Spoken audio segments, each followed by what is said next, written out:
মানে বন্ধুরা দেখো, একটু কাজে ব্যস্ত ছিলাম জানো তো। তো চলো এবার সব কিছু ফ্রেশ হয়ে দোকান ছুটতে হবে। দোকানে বেরোতে এখনও খাওয়ার সময় পাইনি। দেখো মুড়ি জল ভেজানোই রয়ে গেছে, 9টা বাজতে গেল, এখনও খাওয়ার সময় পাইনি। তো চলো রেডি হতে হবে আর বেরিয়ে যেতে হবে। মেয়েরা স্কুলেও যাবে, ওদের জন্য রান্না বান্না সবই রয়েছে। কী করে কী করবো ভেবে পাচ্ছি না। চলো কাজটাকে তো কমপ্লিট করতে হবে।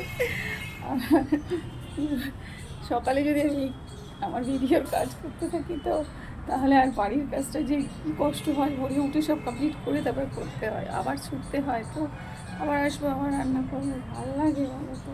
কী করতে হবে, কিছু করার নেই। চলো আমি ওয়েদারটা দেখো, ওয়েদারটা দেখেছো? কি সুন্দর না, নীল আকাশ, ভালো লাগছে। তো চলো টাটা করে দিই, ঝটপট বেরিয়ে করতে হবে, দেরি হয়ে গেছে অনেকটাই। Love you. সবাই ভালো থাকো, সুস্থ থাকো, সুন্দর থাকো, সবাই ভালো আছে তো? ভালো থাকো। সামনে পুজো আসছে। তো আজ তো মানে গণেশ পুজো, কখন কি হচ্ছে কিছুই টের পাচ্ছি না জানি তো। তো সবাইকে শুভেচ্ছা জানাই, ভালোবাসা জানাই। আর কি সুন্দর কাশফুল হয়েছে বাইপাসের ওদিকে, জানো তো, গেছিলাম, দারুণ লাগছিলো। আমাদের গ্রামের বাড়িতে মাঠের ওদিকেও ওরকমভাবেই কাশফুল হয় জানো তো, কিন্তু যেতে পারছি না।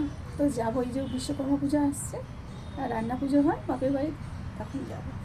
তো চলো তোমাদের সঙ্গে শেয়ার করবো সবটাই। আমাদের বাড়িতে রান্না পুজো আছে, মনসা পুজো হয়।